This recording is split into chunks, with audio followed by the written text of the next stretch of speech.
They called her worthless, a broken alien mother no one dared claim.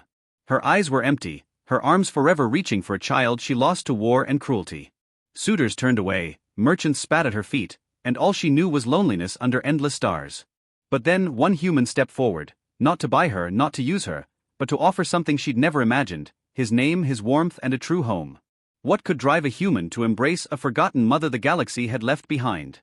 Stay, and you'll see a bond that defies worlds, and a love that heals more than just scars.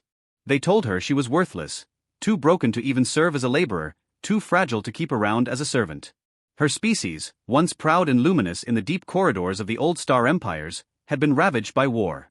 Her people had been sold piece by piece, scattered across mining colonies and research labs, their once shimmering skin turned dull and gray under harsh synthetic lights. She had been left behind, abandoned in a trade post on the rim of a forgotten asteroid belt. Every day she sat in a narrow cage, eyes cast downward, her thin fingers clutching at a small woven scrap that had once belonged to her child. Her child, the only bright spot in her endless nightmare, the one memory that kept her anchored when the universe seemed determined to erase her. She whispered his name each night, her voice cracking from dehydration and cold air. When the merchants passed, they jeered at her. No offers for that one, they laughed, tapping on the cage bars as if she were an animal on display. Not even good enough to polish starship hulls. Who'd want a mother who can't even keep her own offspring alive? Their words sliced into her like blades. She wanted to scream, to explain that she had fought to protect her child, had offered her body to shield him when raiders came. But what good were words in a market where no one listened to the language of pain, only to credits and obedience? Day after day she waited. Her skin, once radiant and softly iridescent, now hung in folds around her bones. Her cheeks were hollow. Her eyes no longer shone, they simply reflected the cold metal floors around her. One day, a group of traders dragged a new shipment into the square. Among them was a human, taller than most of the merchants, shoulders broad, hair streaked with silver from solar exposure. His eyes were quiet and watchful, scanning the cages one by one. The traders around her didn't bother calling out to him. They knew she wasn't worth the price of even a day's meal. Instead, they pushed forward prettier aliens, dancers, entertainers, creatures with bright scales and charming voices. The human looked at each one briefly, never speaking, just moving from cage to cage as though searching for something specific. When he reached her, he paused. She felt his eyes on her, and instinctively she shrank into the corner of the cage. She clutched the woven scrap tighter, pressing it to her heart as though he might try to snatch it away. He didn't speak right away. He just stood there, gaze unwavering. It felt different from the other stares, not hungry, not mocking, not impatient. Just seeing. She dared to raise her eyes, just for a heartbeat.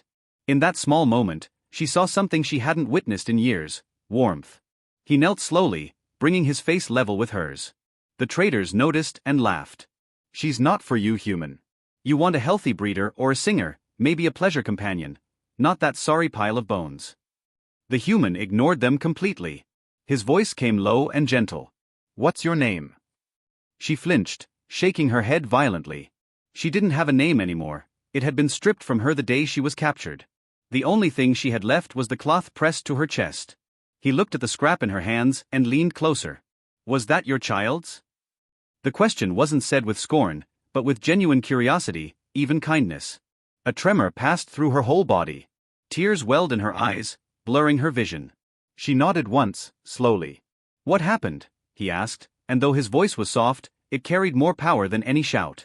She choked on her breath, her fingers twisting in the fabric until her knuckles went pale. Taken, she rasped. Gone. I failed. Her words came out like broken glass, each syllable cutting her tongue. The human reached into a pocket and drew out a canteen. He offered it through the bars. She stared, unsure, afraid it was a trick. But thirst overcame her fear. She crawled forward on shaking knees and took it. The first sip nearly made her gag, real water, not the rusty runoff she had been given. She drank greedily, coughing between gulps, the water running down her chin and soaking the scrap. The human didn't pull it away. Instead he watched, his eyes softening even more. Thank you, she whispered, her voice small and hoarse. The traders jeered again, shouting at the human to move along. But he didn't. Instead, he stood and turned to face them. How much for her? He asked. The merchant laughed, thinking he was joking. You want that trash? You can take her for free, just clear her out so we can put someone profitable there. The human reached into his coat and tossed a handful of credits onto the table. For her, he repeated, his tone leaving no room for negotiation. The merchant shrugged and grabbed the credits. The cage door swung open with a loud screech. She trembled violently, unable to believe what was happening. For a moment she thought it was a trap, that they would drag her out only to parade her as a joke. But the human stepped inside, his hands open and empty. "Come," he said softly. "You're free now." Free, the word echoed through her mind like a distant bell. She took one step, then another, her legs barely supporting her weight. As she reached him, she swayed and nearly fell. He caught her instantly, his arms strong and warm around her frail frame. She sobbed into his chest, her tears soaking his shirt. He didn't push her away or flinch at her smell. Instead, he held her closer, one hand stroking the back of her head as she wept. Around them, the traders and spectators turned away in disgust or confusion. No one understood why a human would waste his time and money on a discarded alien mother. But he didn't care. He lifted her into his arms as if she weighed nothing at all and carried her through the crowded market. Her fingers clutched his shirt desperately, her face buried in his neck. The world beyond her cage seemed too bright, too loud. Every sound made her flinch, every movement made her tighten her grip. But the human whispered softly to her, his voice a low, steady current against the storm outside. "You're safe now," he said again and again. "You're safe." When they reached his small ship docked outside the market, he set her down carefully on a bench inside the hold. She looked around, eyes wide, every surface alien and unfamiliar. He knelt in front of her, taking her cold hands in his. "I don't know your name," he said. "But if you want, you can choose a new one." She shook her head, her lips trembling. "Name gone," she whispered. He squeezed her hands gently. "Then we can find one together. You don't have to decide now." Her gaze drifted down to her woven scrap, wet and torn. She held it up to him with a pleading look. He took it carefully, as though it were a sacred relic. "We'll keep it safe," he promised. "Always." For the first time in countless cycles, something like hope flickered behind her eyes. He stood and rummaged through a cabinet, bringing out a blanket and a ration pack. She hesitated but accepted both, wrapping the blanket around her shoulders and nibbling at the food. Every bite brought tears to her eyes, real food, not moldy scraps or chemical paste. When she finished, she looked up at him again. "Why?" she managed to ask, her voice barely audible. The human paused, then sat across from her. "Because no one deserves to be thrown away," he answered simply. "And because I saw you." She shook her head, unable to comprehend. "I am nothing, broken, lost." "No," he said firmly, leaning forward. "You're not nothing. You're a mother. You loved, you fought, you survived. That's more than most can say." Her lips parted as though she wanted to argue, but no words came. Her mind reeled, trying to fit this kindness into a universe that had only taught her cruelty. He watched her quietly, giving her space to breathe. After a long while, she let out a shuddering sigh and closed her eyes. Exhaustion overtook her, her frail body finally allowing itself to rest under the warmth of the blanket and his steady presence. The human sat by her side, not moving, simply keeping watch as she drifted into a dreamless sleep. Outside, the stars turned slowly, uncaring of the small miracles happening in the dark corners of forgotten places. But for the alien mother, something shifted, a seed planted deep inside, a fragile promise that maybe, just maybe, she wasn't alone anymore. And as she slept, her hands still grasped the edge of his shirt, as if afraid he would disappear when she woke. But he didn't. He stayed.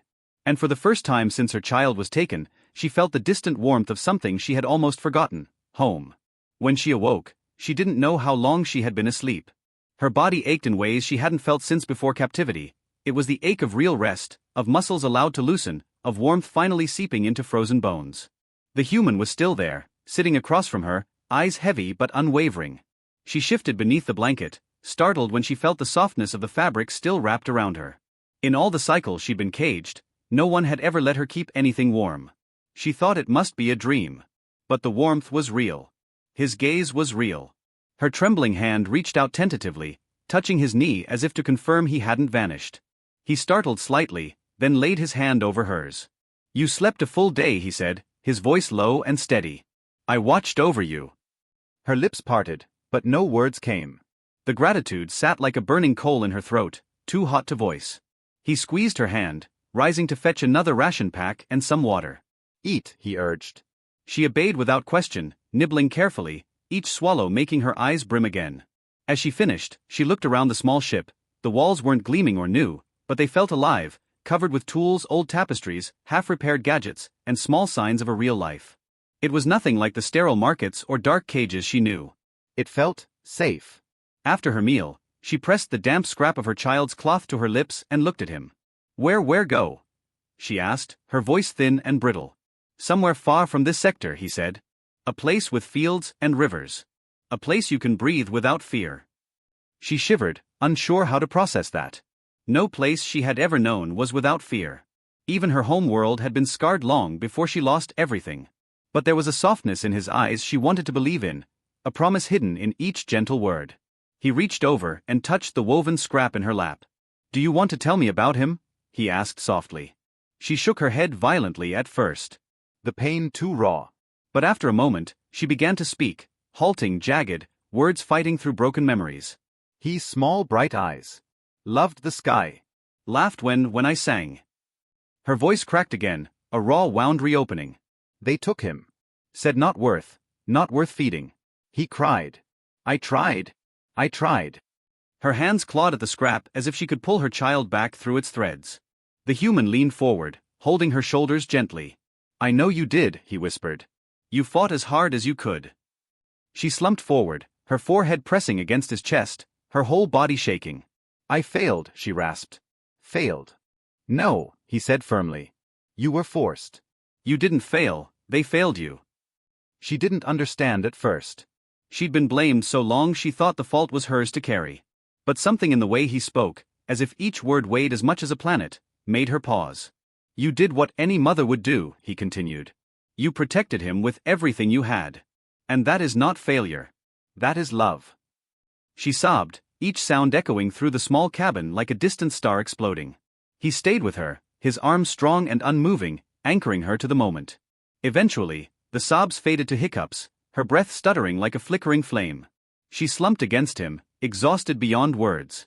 He helped her lie back down, tucking the blanket around her as though she were made of glass. Then he brought her a basin of warm water and a soft cloth. When she flinched, expecting pain or humiliation, he simply dipped the cloth and began to gently wash her face. His hands moved with care, each stroke erasing grime and shame. The water turned gray quickly, but he didn't recoil. He continued, moving to her arms, her neck, as if cleansing away not just dirt but years of cruelty. She wept silently as he worked, each touch a revelation. When he finished, he offered her a small mirror. She hesitated before taking it. Her reflection shocked her, still gaunt, still marked by suffering, but no longer the filth-covered husk she had come to accept. Her eyes looked almost alive. Beautiful, he murmured.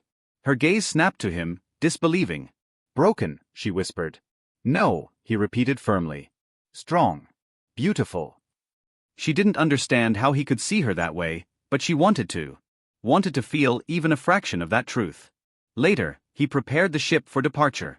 She watched him, her scrap clutched to her chest, her thoughts tangled. She didn't know if she could ever fully trust this, or if it would all be ripped away again. But when he turned back and smiled, a small warmth spread inside her, fragile but persistent. They launched from the asteroid station, the cold void swallowing them in a gentle embrace. As the stars shifted outside, she realized she no longer felt like prey. For the first time, she felt as though she were moving towards something rather than fleeing from everything. They traveled for days. Each moment she learned something new, the taste of real food, the weight of clean clothes on her shoulders, the sound of music drifting from the old ship speakers. And every night, she slept close to him on the narrow bench, her hand finding his in the dark. She clung to it as if it were the last solid thing in the universe.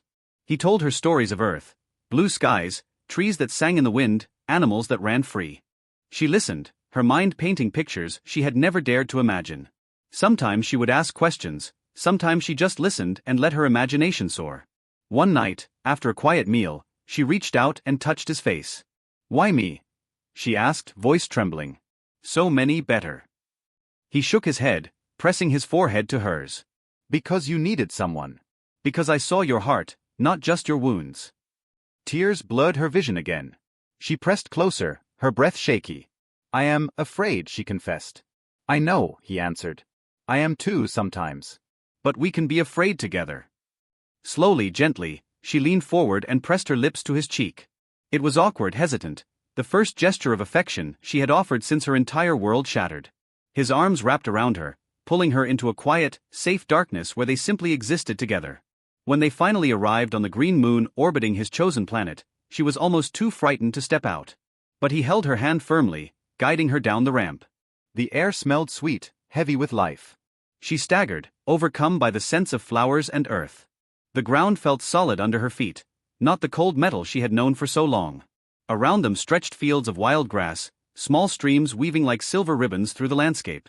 He turned to her, squeezing her hand. "This is home," he said. She stared, trying to absorb it.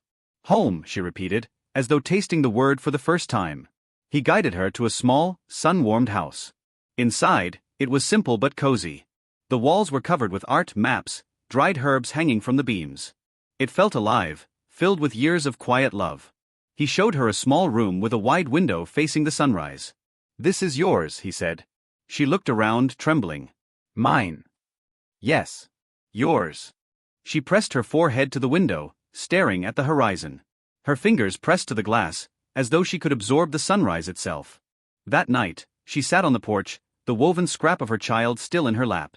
He joined her, 2 cups of warm tea steaming in the cool air. She looked at him, her eyes clearer than he had ever seen. I want a name," she said softly.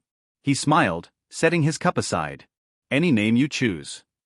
She looked up at the stars for a long time, then back to him. "Call me Solai," she whispered.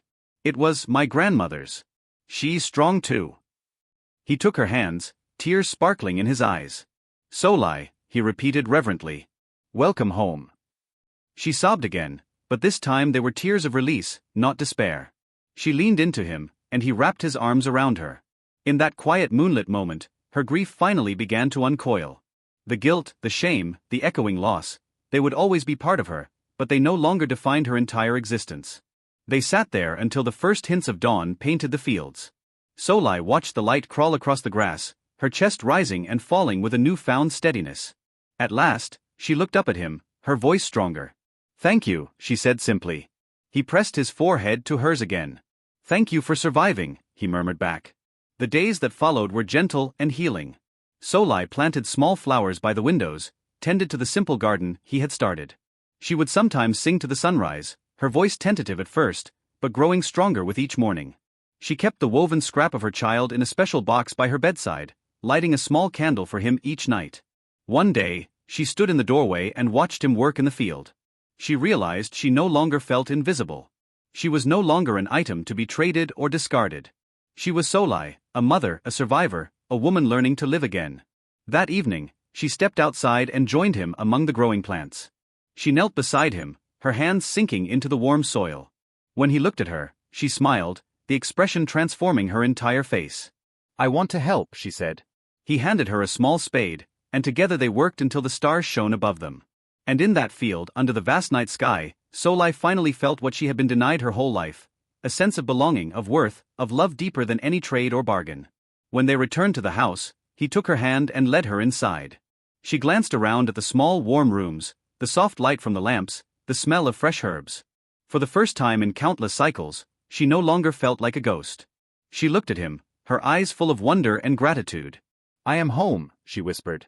He pulled her close, holding her as though she were the most precious thing in the universe.